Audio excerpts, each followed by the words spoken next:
حضرت امام غزالی رحمۃ اللہ علیہ نے احیاء العلوم میں ایک قصہ لکھا ہے کہ بغداد کے علاقے میں ایک شخص رہتے تھے جن کا نام تھا شیخ منتظر، اور ان کے ایک دکان تھی، تجارت پیشہ آدمی تھے۔ انہوں نے اپنے خادموں سے ایک دفعہ کہہ دیا کہ بھائی دیکھو، یہ کپڑا اتنے کا ہے اور وہ کپڑا اتنے کا ہے، لبادہ اتنے کا ہے، فلا لبادہ اتنے کا ہے، اس سے زیادہ قیمت میں فروخت نہ کرنا، اور ایک کپڑے کے بارے میں بتایا کہ یہ 2 دینار کا ہے، اور ایک کے بارے میں کہا کہ یہ 3 دینار کا ہے۔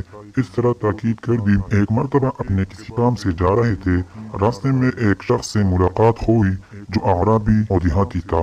دیکھا اس کے پاس ایک لبادہ ہے۔ انہوں نے پوچھا کہ بھائی یہ لبادہ کہاں سے خریدا؟ اس نے کہا کہ ادھر ایک دکان ہے، وہاں سے خریدا ہے۔ پھر پوچھا کہ کتنے میں خریدا؟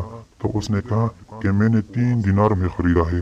تو انہوں نے اسے لے کر الٹ پلٹ کر کے دیکھا اور اس میں بعد میں کہا کہ یہ تو 2 دینار کا ہے، تم نے 3 دینار دے، 1 دینار تم نے زائد دیا ہے، اس لیے چلو اس کو واپس کر دو، یا تو اپنی قیمت واپس لے لو یا نہیں تو اپنا 1 دینار واپس لے لو۔ تو اس نے کہا کہ آپ کون ہیں؟ انہوں نے کہا میں اسی دکان کا مالک ہوں۔ تو شیخ منتظر اس دیہاتی کو لے کر واپس پہنچے اور اپنے خادم سے کہا کہ تم یہ غلط حرکت کیوں کی؟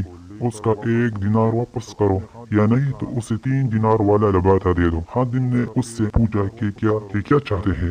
اس دیہاتی نے کہا کہ 1 دینار واپس کر دو۔ چنانچہ 1 دینار واپس کر دیا گیا اور وہ دیہاتی واپس جانے لگا۔ چلتے چلتے کچھ آس پاس کے لوگ سے پوچھا کہ بھائی یہ کون صاحب ہے؟ بڑے امانت دار معلوم ہوتے ہیں کہ ایسا واقعہ میرا ساتھ پیش آیا ہے۔ تو لوگوں نے کہ آپ نہیں جانتے ان کو، یہ شیخ منتظر ہے۔ تو اب اس دیہاتی نے کہا کہ اچھا یہ شیخ منتظر ہے، ہم لوگ اپنے علاقے میں جب کبھی بارش بند ہو جاتی ہے تو شیخ منتظر کا واسطہ دے کر دعائی مانگنا کرتے ہیں، اور اس کی وجہ سے اللہ تعالی ہم کو بارش دے دیتا ہے۔